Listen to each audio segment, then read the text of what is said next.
Bonjour Mathieu. Bonjour Robin. Donc vous travaillez au Centre de mathématiques appliquées de l'école polytechnique. Tout à fait.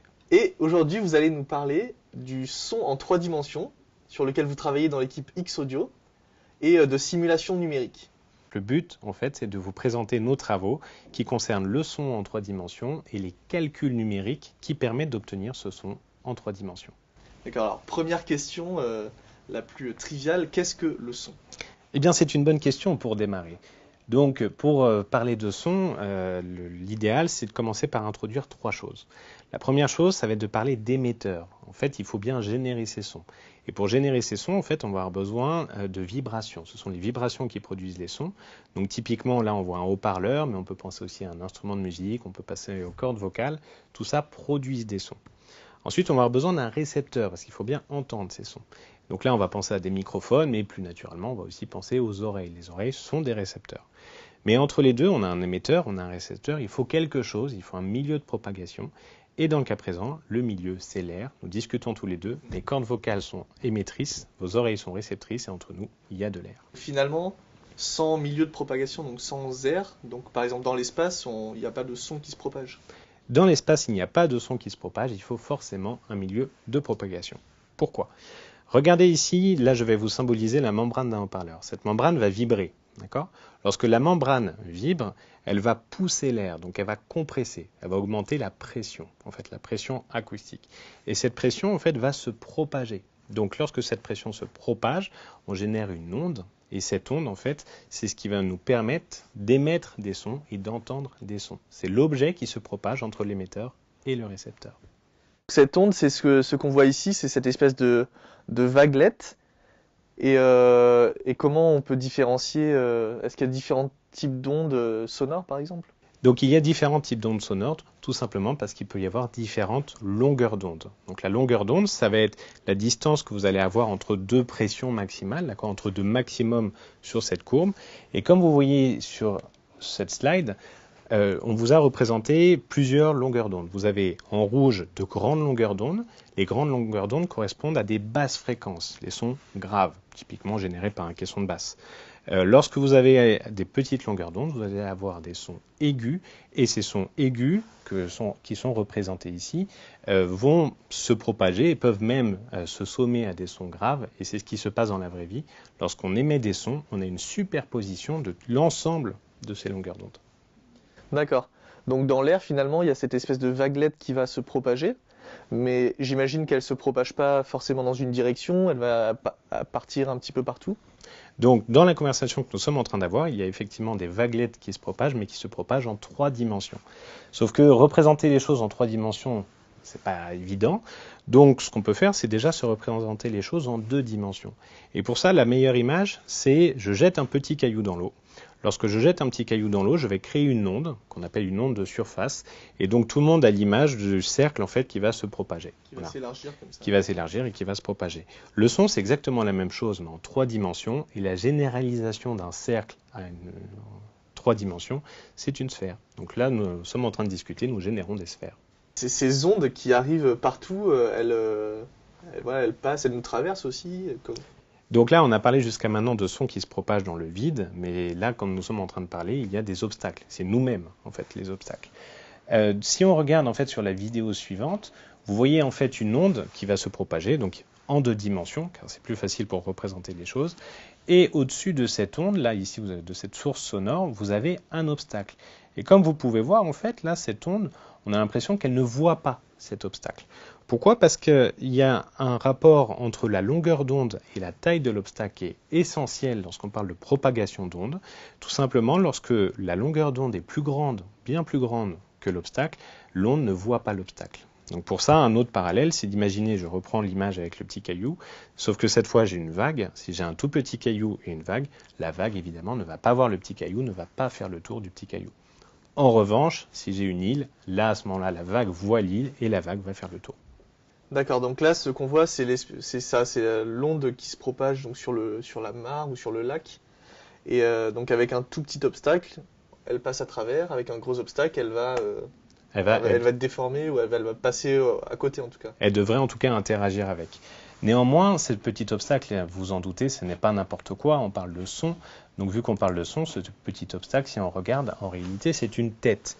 Et vous voyez sur cette tête, vous avez deux oreilles, donc l'oreille droite et l'oreille gauche. Et même si cette onde n'a pas l'air d'interagir énormément avec la tête, néanmoins, on voit que l'onde va arriver plus tôt à l'oreille droite par rapport à l'oreille gauche. Donc finalement, vous allez quand même avoir des différences entre les deux oreilles. J'imagine que cette différence, elle est assez rapide parce que le son, ça va très vite, c'est 300 mètres par seconde, quelque chose comme ça. 340, tout à fait. 340 mètres par seconde. Mais le cerveau arrive quand même à identifier que le son arrive à droite parce qu'on l'entend d'abord dans l'oreille droite. Le cerveau, c'est une belle mécanique et donc il arrive à identifier ce genre de choses. Donc quand vous allez avoir là, dans le cas présent, un son qui va être émis à droite, il va arriver plutôt à l'oreille droite par rapport à l'oreille gauche. Évidemment, c'est la même chose de l'autre côté. Un son qui vient de la gauche arrive plutôt à l'oreille gauche qu'à l'oreille droite. Mais il y a quand même un problème, c'est que si on regarde cette fois un son qui vient de l'avant, on se rend compte que le son qui vient de l'avant va arriver en même temps aux deux oreilles. Jusqu'ici, tout va bien. Mais un son qui vient de l'arrière, eh ben, vous vous rendez compte qu'il arrive aussi en même temps aux deux oreilles. Ce qui fait que là, notre théorie, entre guillemets, va s'écrouler, tout simplement parce que nous avons le même indice de localisation pour un son qui vient de l'avant par rapport à un son qui vient de l'arrière. Et pourtant, nous sommes capables de distinguer les sons qui viennent de devant, les sons qui viennent de l'arrière, les sons qui viennent du dessus. Même sans, effectivement, parce que même sans regarder, donc sans les autres sens finalement, on arrive quand même à distinguer. Donc, il manque quelque chose. Voilà, il y a quelque chose. Donc c'est ça que nous allons regarder. Et si vous vous souvenez, lorsqu'on regarde donc cette fois une plus haute fréquence, si vous vous souvenez du parallèle en fait avec la mer, l'île et le petit caillou, là tout ce qu'on a changé dans cette vidéo, c'est qu'on a diminué en fait la longueur d'onde. On a pris une longueur d'onde plus petite, un son plus aigu, une haute fréquence. Et cette fois, comme l'onde est plus petite, elle voit l'obstacle, elle voit la tête et elle interagit avec. Et notamment ce qu'on voit en fait sur cette vidéo, c'est que le pavillon auditif, ici qui est juste derrière, va arrêter le son. Et en fait, il va faire un masque acoustique et le son ne va moins en tout cas arriver au niveau du tympan. Si on regarde là-dessus, on se rend compte qu'on a une certaine image, c'est-à-dire que le son va effectivement s'arrêter au niveau du pavillon, alors qu'un son qui vient de l'avant, cette fois, lui, il va passer, il va atteindre directement le tympan. Ce qui veut dire que pour cette fréquence, en tout cas pour cette longueur d'onde, on a deux choses différentes, on a deux résultats différents pour un son qui vient de l'avant par rapport à un son qui vient de l'arrière. Si on arrive à discriminer l'avant de l'arrière, c'est grâce aux fréquences aiguës. Donc les sons les plus aigus, c'est eux qui nous disent si c'est avant ou arrière. Tout à fait, c'est-à-dire qu'en fait, ce schéma, vous allez l'avoir sur toutes les fréquences, mais ce sont les fréquences les plus aiguës qui vont créer le plus de déformations, mais chaque fréquence, chaque longueur d'onde va avoir sa propre signature et va déformer le son différemment. Et du coup, vous imaginez derrière que vous pouvez entendre un son devant ou un son derrière grâce à cette superposition de toutes ces fréquences, qui modifie les choses différemment. Si on regarde un tout petit peu plus près, donc là, vous avez ici un zoom en fait qui est effectué sur cette tête et vous avez un son qui vient de l'arrière. Comme on disait tout à l'heure, cette fois le son va être arrêté par le pavillon de l'oreille. Vous voyez qu'au niveau du tympan, il y a très peu d'informations qui arrivent. Ce qu'on représente ici, en fait, c'est la pression acoustique qui va se propager. Et lorsque les couleurs sont intenses et qu'il y a une forte pression, lorsqu'il y a très peu de couleurs, ou lorsque c'est verdâtre, c'est qu'il y a très peu de pression. Donc là, on voit que peu d'informations arrivent au niveau du tympan. D'accord, donc plus c'est rouge, plus la pression est forte, c'est ça, Exactement. Sur la peau ou voilà, sur le tympan. Et bleu, ça veut dire c'est faible, c'est... Voilà, quand on est rouge, on est sur le haut de la vague, et quand on est bleu, on est sur le bas de la vague. C'est le bas de la vague. Voilà. Du coup, là, vous avez le son qui vient de l'arrière. Maintenant, si on regarde le son qui vient de l'avant, on se rend compte que là, on n'a pas le même résultat. Au niveau du tympan, il y a plus d'informations qui est passée. Ce n'est pas très net, mais on sent bien qu'il y a en tout cas plus de choses. Par contre, si on regarde un son qui vient du dessus, là, vous voyez qu'au niveau du tympan, clairement, le tympan est éclairé par le son. Le tympan entend très bien ce son-là. D'accord, donc le pavillon de l'oreille finalement joue un espèce de rôle d'entonnoir qui récupère le son dans une direction et moins dans l'autre. Et du coup, cet entonnoir va jouer un rôle d'amplification en fonction de la direction du son. Donc typiquement, là on a des résultats pour cette tête. Maintenant, on comprend bien que ce résultat est fortement lié à la géométrie de ce pavillon. Et du coup, lorsqu'on change de tête, donc je prends une nouvelle tête, vous voyez que le résultat est sensiblement différent. Si je reprends la tête d'avant, vous n'avez pas du tout la même signature acoustique au niveau du tympan sur cette tête par rapport à celle-ci. Et du coup, je peux même m'amuser à prendre une troisième tête, et là j'ai encore un autre résultat. D'accord, donc selon notre forme d'oreille, on va entendre quelque chose de différent et on va pas avoir la même sensation dans l'espace, c'est ça? En fait, l'idée, c'est que chacun a sa forme d'oreille et que chaque forme d'oreille va modifier le son de manière différente. Et votre cerveau apprend en fait à écouter, apprend à entendre en 3 dimensions. Et au fur et à mesure enfin, voilà, de la vie, vous apprenez à identifier les sons en fonction de ces déformations. Mais évidemment, ces déformations ne sont pas les mêmes pour vous et pour moi. Pour le même son, nous n'allons pas entendre exactement la même chose. Donc pour résumer tout ça, en fait, on va avoir besoin finalement pour entendre en 3 dimensions, on va avoir besoin de 3 choses. La première chose, on va avoir besoin d'entendre un son qui va arriver plus tôt et plus fort à une oreille par rapport à une autre. Plus tôt, c'est donc le premier indice, plus fort, c'est le deuxième indice. Et le dernier indice, ce sont ces modifications qu'on appelle des modifications spectrales, parce qu'elles dépendent de la fréquence. Les sons graves, les sons aigus ne sont pas modifiés de la même façon. Et tout ça nous permet en fait de cartographier l'espace. À chaque position dans l'espace est associée une différence d'arrivée, une différence de niveau, une différence fréquentielle. Donc c'est comme ça que vous arrivez à créer des sources sonores dans l'espace en 3 dimensions et les rendre donc, de manière numérique, c'est-à-dire les écouter avec un ordinateur par exemple. Alors effectivement, donc là, tout ça nous permet de comprendre comment fonctionne le son. Les simulations numériques, les calculs nous permettent de comprendre les choses, donc de comprendre la physique en fait qui est cachée derrière tout ça. Et le but du jeu, ça va être d'utiliser en fait la plupart de ces outils. Juste pour reprendre en fait sur ces 3 informations, on a donc des positions qui dépendent des sources dans l'espace, on a des fréquences qui dépendent du signal, et tout ça dépend de la morphologie de l'auditeur, et toutes ces fonctions sont résumées dans ce qu'on appelle la HRTF. C'est une fonction mathématique, et nous, notre travail, c'est d'étudier, de comprendre, puis d'utiliser cette fonction mathématique de manière à faire des applications. Et donc au niveau des applications, on va voir beaucoup de choses. Avant ça, je vais quand même vous parler des applications sur la recherche, en tout cas sur nos travaux de recherche. La première chose, ça va être de travailler sur l'individualisation de ces fonctions de transfert, de ces fonctions mathématiques, parce que comme c'est propre à chacun, un de notre travail, c'est aussi d'adapter en fait le son 3D pour chacun, pour tout le monde, que tout le monde ait une expérience qui fonctionne. Un deuxième travail, ça va être de simplifier ces fonctions pour mieux les étudier, mieux les comprendre et du coup mieux les utiliser. Et enfin, d'autres travaux sur lesquels on fait de la recherche, ça va être de prendre en compte l'effet de la salle, de prendre en compte le milieu dans lequel on évolue, parce qu'évidemment, le milieu dans lequel on évolue va interagir directement avec toutes ces fonctions. Donc le milieu, c'est-à-dire par exemple quand on est dans un parking souterrain, il y a plus de résonance, c'est ça?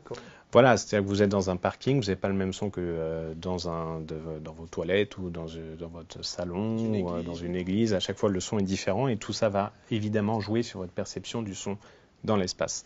Donc à la fin, on va étudier beaucoup de domaines des mathématiques, on va voir du traitement du signal, on va voir de la modélisation. Donc tous les résultats, toutes les vidéos que je vous ai montrées, ce sont des résultats de modélisation. La modélisation, c'est la résolution numérique des équations de la physique.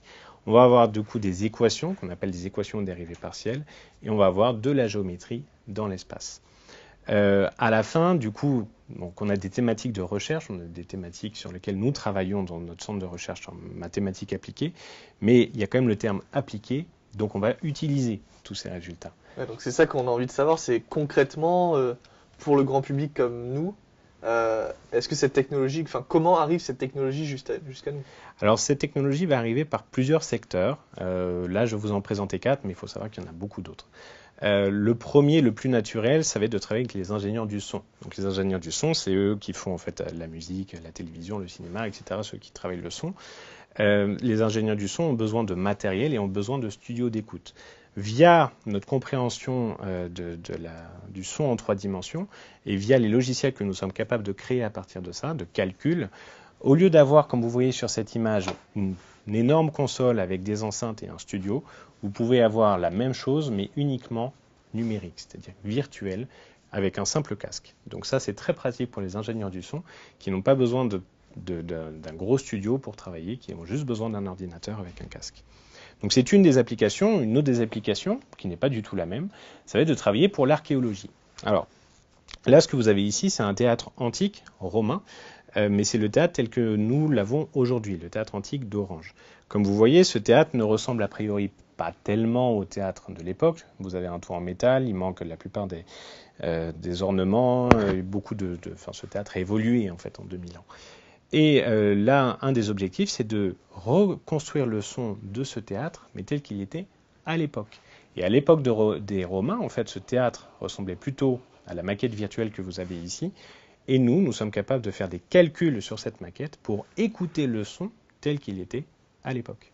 Recréer l'univers, l'ambiance que les Romains pouvaient entendre il y a quoi, c'est 2000 ans C'est exactement ça. Et évidemment, on ne peut pas faire des mesures dans quelque chose qui n'existe plus. On peut faire des maquettes, mais reconstruire le théâtre à l'échelle tel qu'il était à l'époque, c'est pas quelque chose de pensable, de raisonnable. Donc on va passer par le calcul, on va passer par le virtuel pour redonner en fait à écouter ce que les Romains entendaient dans le théâtre de l'époque.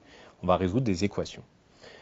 Il y a ensuite une autre application sur laquelle on travaille, ça va être le guidage. Vous avez un son qui est dans l'espace, ce son est projeté dans l'espace, donc vous êtes capable de l'entendre, de le localiser, de dire il est devant, sur le côté, avec une certaine précision. Et grâce à ça, en fait, on fait faire du sport à Stéphane. Stéphane, en fait, est un aveugle qui fait du roller. Et aujourd'hui, en fait, il va suivre un guide. Son guide va se placer devant, et uniquement en écoutant le bruit des patins de son guide, il va suivre son guide. Nous, aujourd'hui, ce qu'on fait, c'est qu'au lieu d'avoir un guide, on va utiliser un casque, lui faire écouter le son en 3 dimensions, et lui doit suivre en fait la source sonore comme si c'était un guide. D'accord, donc dans son casque, il entend en fait, par exemple, des bruits de roller qui sont juste devant lui et qui se déplacent en même temps que lui. Et c'est ça qu'il va devoir suivre. Exactement, c'est ça qu'il va devoir suivre, et nous, on contrôle tout ça par des logiciels, par du calcul, encore une fois par du numérique. Et comme vous voyez sur cette image, vous avez en fait le parcours que Stéphane a effectué. Ce parcours a été préenregistré et vous voyez que sa position globalement montre qu'il est capable de suivre ce parcours jusqu'à 12 km/h. Bon, l'objectif évidemment, c'est d'aller plus vite et puis pourquoi pas de l'emmener au JO en 2024, après tout. Donc, mais complètement autonome, c'est-à-dire qu'il pourra se déplacer et faire tout le circuit sans aucune aide, En autonomie complète. juste avec un Exactement. logiciel Avec et un casque. Avec un logiciel, avec des calculs, et il est capable aujourd'hui déjà de se déplacer en toute autonomie. Bon, j'ai gardé le meilleur pour la fin. Évidemment, quand on parle de son 3D, on peut penser en tout cas aux jeux vidéo. Bon, il y a énormément d'applications. On imagine bien qu'aujourd'hui, avec l'arrivée de la réalité virtuelle, le son 3D, c'est un peu la réalité virtuelle pour les oreilles. Si on est capable de coupler l'image au son, tout ça en 3 dimensions, on va avoir des jeux vidéo qui devront en tout cas donner une expérience immersive jusque-là inégalée. Avec une vraie notion d'espace. Avec une vraie notion d'espace dynamique, capable de... vous allez pouvoir vous immerger dans un univers entièrement virtuel. D'accord, merci Mathieu. Donc pour résumer finalement, les simulations numériques qu'on va pouvoir faire autour de cette thématique de son en 3 dimensions, ça va utiliser beaucoup les maths et cette fameuse fonction HRTF pour recréer virtuellement un environnement tridimensionnel et écouter des sources sonores dans l'espace. C'est exactement ça, c'est-à-dire que notre objectif c'est de faire des mathématiques, de faire des mathématiques appliquées. Pour ça on va utiliser un vecteur qui est le calcul numérique. Grâce au calcul, en fait, on est capable de faire des études plutôt fondamentales, de compréhension profonde en fait des phénomènes, mais les résultats de ces calculs après peuvent être utilisés et appliqués à de nombreux sujets comme le guidage audio, comme la réalité virtuelle, j'en passe et des meilleurs. Voilà. Donc le but du jeu, c'est vraiment de faire des mathématiques appliquées. Eh bien, merci beaucoup Mathieu, et on suivra les activités de X Audio, du Centre de mathématiques appliquées de l'École Polytechnique dans ce cas.